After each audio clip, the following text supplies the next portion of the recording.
want to read to you a very familiar scripture.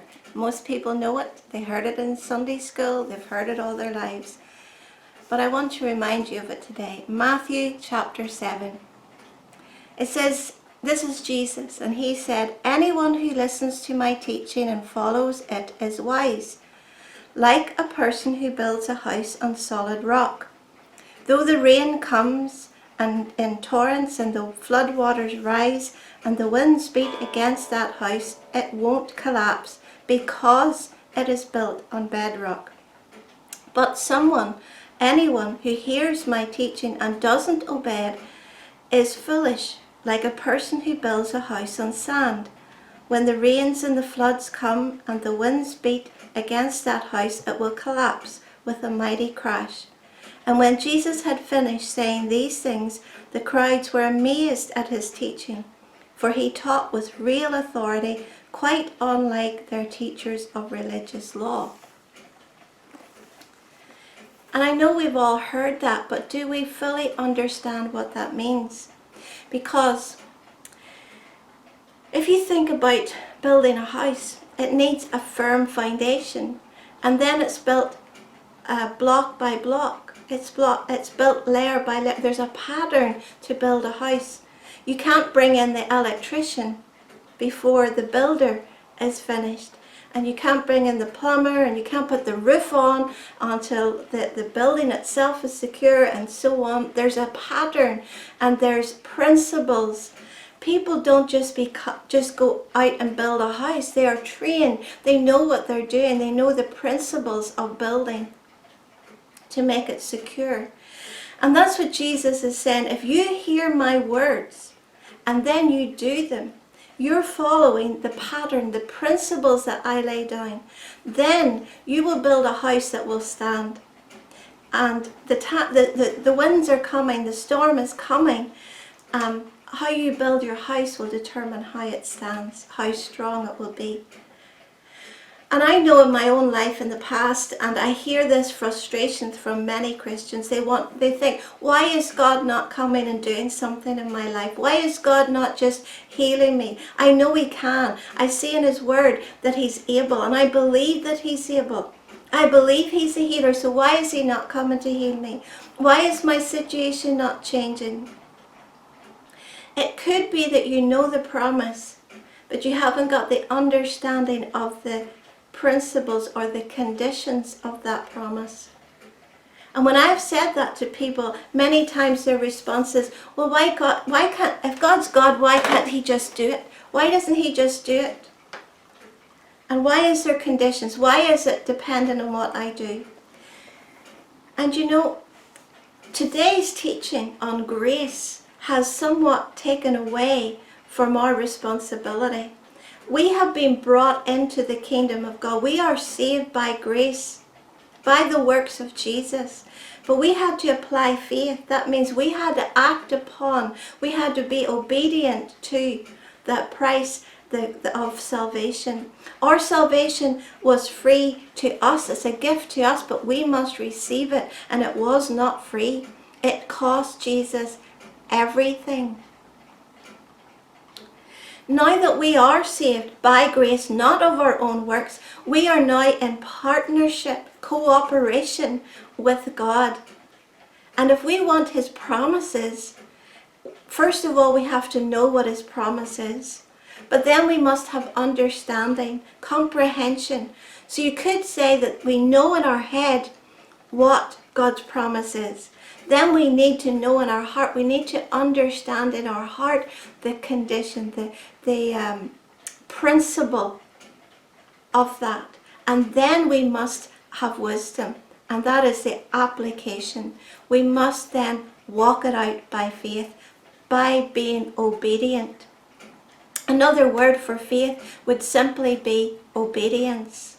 So in other words, what Jesus said, don't be a hearer only, but be a doer of my word. And why? I'm beginning to realize the majesty and the wisdom of God in making it this way, that we are changed from the inside. You see, he doesn't just want to heal you today and then you continue to do the same things that caused that problem in the first place. Because you'll just go right back where you were before. And he's a loving Father. He doesn't want that for you. He wants you to walk in that liberty. He wants you to walk in that freedom. And not only just for yourself, but for others. That's the purpose. We were not put on this earth just to experience God for ourselves. We were put on this earth to experience him and then share him and bring others into that experience. Do you know, the plan of God is so perfect. The wisdom of God is so perfect that our human comprehension, our human intelligence does not reach it. But when we open this book, we may have to discipline ourselves to do it, to read it in the first place, because we must read it on the natural realm in order to get it into our spirit. But then we must rely on the Holy Spirit to open the book to us. See, I challenge you today. Are you trying to open this book and read it and understand it? Are you asking God to open this book to you? To say, Lord, I want to know the principles. I want to know what you want me to do in this situation. I want to know what to speak, how to pray. I want to be in total cooperation with you so that I can be a participant of your word and of your grace. There's a grace today for you not only to know God's word, but to walk in it.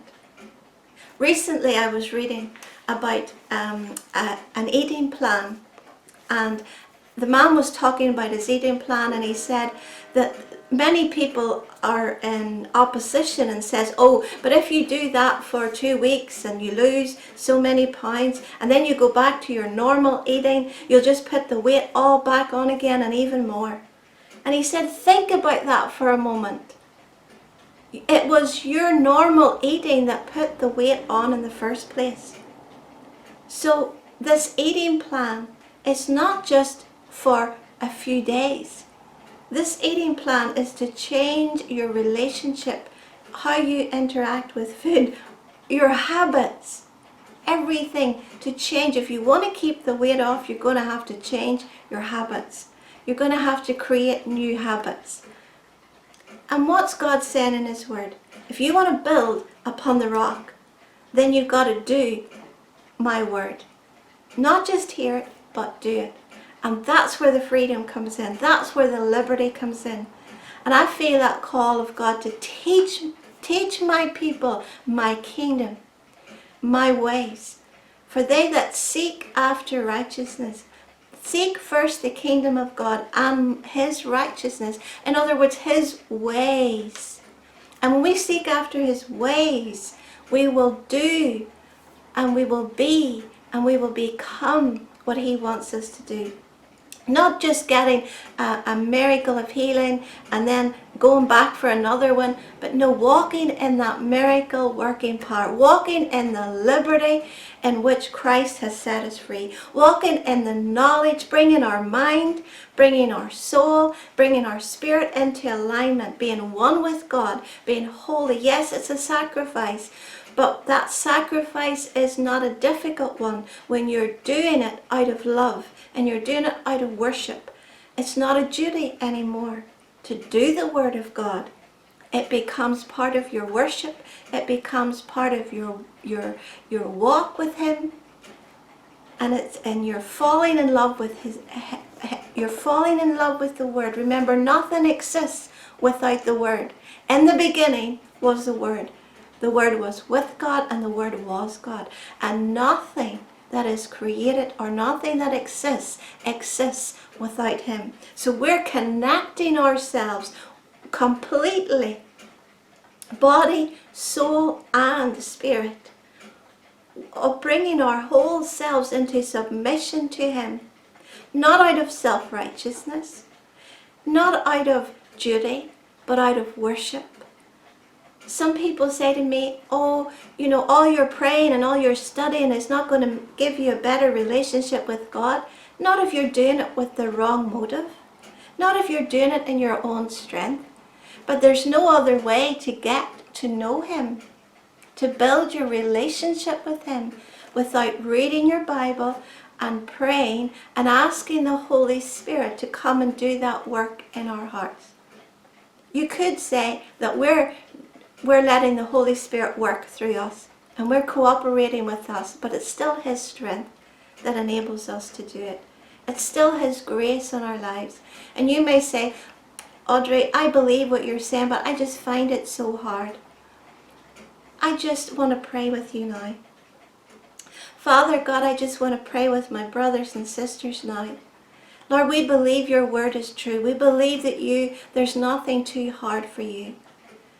But Lord, everything that we're trying to do in our own strength, we know, Lord, we can do nothing without you. We need your help. We need that grace. And I ask you, Lord, to just to enable your people today, enable my brothers and sisters today who are listening, to enter into that grace, to know your grace upon their life, not just to come into the kingdom, but to walk in your kingdom ways, to walk in your righteousness, to walk in that narrow path. Grace us, Lord, with the power of your Holy Spirit and the price that Jesus has paid to walk in that liberty and that freedom for which you have called us.